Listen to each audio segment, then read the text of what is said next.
Shumë zotri Smajlaj për kohën. Përshëndet. E përmenda se e djela është në përgjithësi ditë pushimi, njihet vikendi për njerëz për të pushuar në përgjithësi, megjithatë deputetët e Kuvendit Kosovës, cilët janë votuar, për detyre kanë pas të dalin në një seancë tjetër për të bërë përpjekje për të konstituar Kuvendin. Kjo nuk ka ndodhur me të gjithë, pasi vetëm 45 deputet i djetë cilët votuan pro konstituimit të Kuvendit, e që ishte numri më i vogël që prej se ka filluar të mbahen seancat të tilla. Si e pati këtë zotri Smajlaj? Siç edhe ju e thatë, djela normalisht është një ditë pushimi, por arsyeja pse Kuvendi nuk ka ditë pushimi është sepse vetë deputetët e kanë sjellë këtë gjendje, në cilën aktualisht e kanë do të thoja katandisur vendin dhe demokracinë, duke mos i përmbushur obligimet e veta kushtetuese politike që i kanë ndaj votuesve dhe ndaj kushtetutës gjithashtu për të konstituar Kuvendin. Me këto seanca tani më që po mbahen çdo 48 orë, që janë shndruar në një formë, në një lloj rutine të përditshme, dhe në rast se krahasojmë këtë, po këtë papërgjegjësi, sepse mungesa në seancë manifeston papërgjegjësinë e deputetit që e ka marrë besimin nga qytetarët për të i kriju institucionet dhe për të qeverisur vendin në përputhje me pritjet që i kanë votuesit dhe qytetarët në përgjithësi, deputetët nuk po përmbushin obligimin kryesor, obligimin madhor që është fillimisht konstituimin e Kuvendit. Dhe mendoj që kjo është një emet edhe më e madhe se sa mungesa në seancë, sepse tani aktualisht deputetët sikur po i ndjekun qëndrimet e partive të tyre, nuk po reflektojnë edhe individualisht si deputet. Me të obligim është që t'jesh në seancat të cilat thirrën. Gjithsesi. Pavarësisht epilogut i cili mund t'jetë. Gjithsesi, është obligim kushtetues, është obligim politik, për atë kanë marrë votën,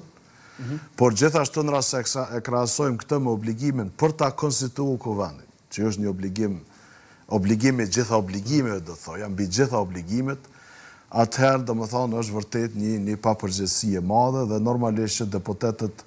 sikur edhe po e dinë se s'ka ndonjë zhvillim, janë aty ku janë pozicionu, ku janë përqëndru në kampet e tyre të qëndrimeve të pathyeshme në farë mënyre, dhe pastaj humbin edhe atë elanin edhe për shku në Kuvend, edhe pse kjo është në kundërshtim me kushtetutën, kundërshtim me obligimin për çka ata e kanë marrë votën. 32 seanca, konsideroni se tashmë jemi në një krizë të thellë politike, sepse deputetët, disa prej tyre kanë dalë janë prenotësuar se nuk shohin si krizë të thellë politike ngërshin aktual i cili po ndodh në vend. Jo, është krizë më të madhe, aktualisht Kosova nuk ka. Urgjencë më të madhe aktualisht Kosova se sa krijimi i Kuvendit dhe institucioneve dhe qeverisë aktualisht nuk ka, është ndoshta deklaratat e tyre mund të jenë manifestimi i papërgjegjësisë së tyre, shto kësaj edhe papërgjegjësisë së konstituimit Kuvendit, është një thënie popullore treta e vërteta, ne kemi ardhur te 33-a e vërteta që do të bëhet nesër, po as ajo, bazë të zhvillimeve që po i shohim, edhe ajo do të jetë thjesht një përsëritje e asaj rutines që tani deputetët e kanë kriju vetë. Kjo që është kriju në Kuvend, kjo gjendje është përgjegjësi primare ka secili deputet individualisht, sepse nuk po mund dalë prej petkut të partive të tyre, të grupeve të tyre, të leadershipit kryesisht të partive politike, dhe vërtet i kanë kriju vendit një krizë të paparë të kaluarën. Duke parë disponimin e tyre, ngjajshëm presni të jenë edhe seancat e ardhshme. E ashtë po, normalisht po, nuk ka lëvizje. Bile tani e tutjes, do më thonë sikur partit po duket që energjinë më të madhe janë duke aloku drejt të zgjedhjeve lokale, janë duke i përzgjedhur kandidatët që do t'jenë në për listat për asamble, kush do t'jetë kandidat për kryetar komune, dhe si duket më nuk është prioritet, si që do duhet ishte prioritet të gjitha prioriteteve të deputetve, krijimi i Kuvendit dhe institucione, tani si duket kanë prioritete tjera, vota, dhe më thonë ajo që kryesisht është duke interesuar është vota tani në nivelin. Në fakt, zotri Smajlaj, këtë dhe kanë deklaruar deputet përfaqësues të partive politike, mbaj mend gjatë një seance, nuk e di cilën saktësisht, sepse janë bërë shumë tashmë, 32. Njërën prej tyre, në deklarimet pas dështimit të seancave, Lumir Abdigjiku nga Radhët e Lidhjes Demokratike të Kosovës, ishte shprehur se qëndrimet sa i përket konstituimit të kuvendit janë të qarta, neve tash e kemi prioritet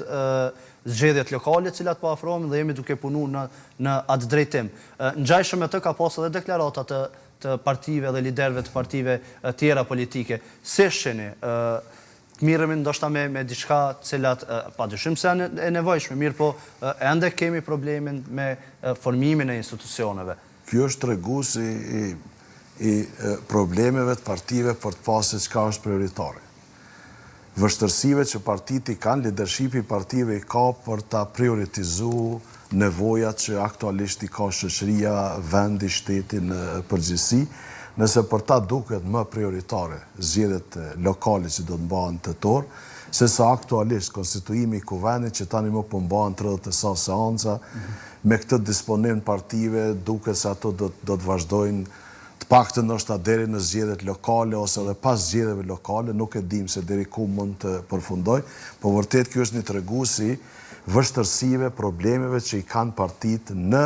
prioritizimin e çështjeve që duhet të bëjnë. Kjo normalisht reflektohet nga organizimi i partive, mënyra se si partitë organizohen, reflektojnë vlerat që kanë partitë, se çka ata besojnë më shumë, çka atyre intereson më shumë. Tregon gjithashtu në përgjithësi edhe profili dhe karakteri i partive tona politike, sepse unë nuk besoj që ky bllokim që janë duke ja bë kuvendit, funksionimit demokracisë dhe funksionimit shtetit, nuk besoj që është aksident. Nuk besoj është diçka që ka ndodhur papritmës.